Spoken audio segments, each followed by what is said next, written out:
Hey guys, I was here, and we need to have a chit chat about the new account, specifically about 4 things possibly that are going to help you in your account that I need to make sure that I'm doing every day. Some of them are going to seem very mundane, simple. Why are you even talking about this? But it needs to get out there because some people still aren't kind of doing these things, and it's very important to get these things under wraps as soon as possible. Now, the first thing that we're going to be talking about, like I said, it's going to be a little mundane. Veteran players aren't going to really like this advice. However, it is advice that some people need to hear. Do your daily challenges. Daily challenges are going to be the big source of EXP in your account, crystals in your account, and sim tickets in your account. 3 very important resources, especially those sim tickets pre-60. We need to make sure that you don't buy them. So doing your daily challenges is going to help stave off that hunger for sim tickets. It's going to push your levels upwards. Every level up you get more energy. You can spend more energy, get more shards, more characters, more gear. Oh my goodness. It all just kind of keeps rolling in the more you do these dailies. And they're going to become something of a muscle memory whenever you log into the games. The next thing is going to be another very simple tip, but one that's still important, especially for that early game in your account, because we want to be pushing as fast as we can to get to level 50 for mods and level 60 for ships. And the best way to do that, the most efficient way to do that, is going to be doing your 3 regular energy refreshes at 50 crystals per, right? These are some of the most important refreshes you can get. 50 crystals get you 120 regular energy and like 20 sim tickets. The sim tickets really aren't the big deal here. It is the energy, so we have more chances of getting shards on hard nodes. We have more chances of farming gear inside of our regular nodes. And if we just need to progress through the story in order to unlock more battles, we can do that. These are all afforded to us. But on top of all of these wonderful things, every battle you spend energy on gives you EXP. That is 120 EXP per refresh, giving you another 360 every single day.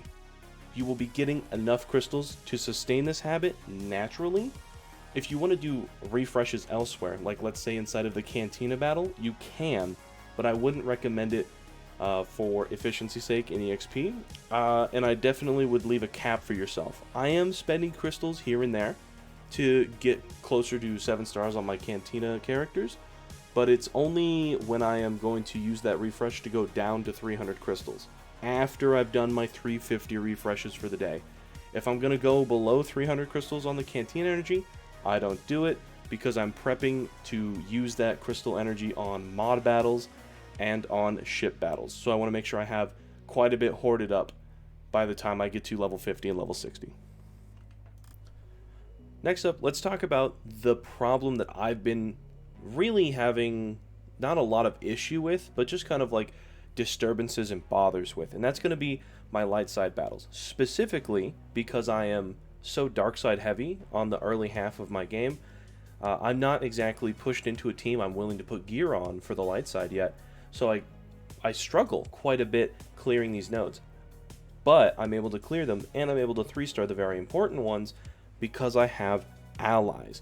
You need to establish your allies, whether you're following this guide or you have an account all your own that you're wanting to be working on.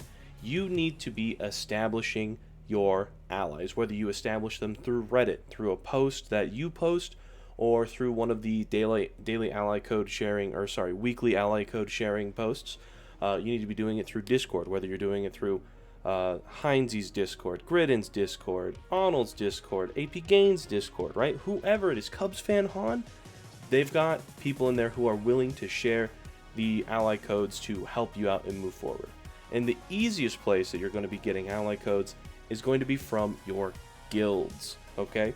Now, if you're getting into a guild, you understand that people are going to be at a similar level as you, and those allies aren't exactly going to be super helpful inside of your battles that you don't have a strong team for.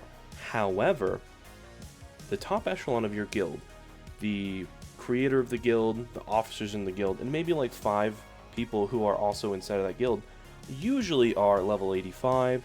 Some of them have a GL, some of them just have relic characters, some of them might only have gear 12 characters. But these are still going to be fantastic resources to help you clear battles, or sometimes even 3-star those battles with just that character alone. That leads us to the last topic. It's going to be guilds and the mechanic of requesting gear inside of guilds. So let's start off just with guilds first. There are multiple ways that you can get into guilds, all of them really being kind of the same. It's how you're going to be getting your allies. It's going to be, you can go into Reddit and someone will try and pick you up. You can go inside of Discord and advertise yourself there. And there are plenty of guilds who are looking for ticket mules, so as long as you follow their rules, they'll happily let you in. And then finally, you're of course going to be finding them through the guild search function inside of the game. Now, the last one is going to be the most tedious one for you. Instead of people, taking time and reaching out to you, you're going to have to sit here and go through the guild search function in order to figure out what guilds are open and willing to take someone at your level comparatively to having a cap of level 70 or level 85. But if you can get into a guild that is man-made instead of one of the free guilds, it's always going to be better for you. You're going to get more tickets, more raids are going to be launched, and they're going to be killed a lot quicker because it is incentivized for people inside of that guild to finish these objectives. Next up, we need to talk about donations inside of your guild. You need to be doing this daily. It is a 24-hour cooldown, so you're going to slowly stagger backwards unless you donate gear on the exact second that it comes off cooldown. Which is, if you could do that, good for you.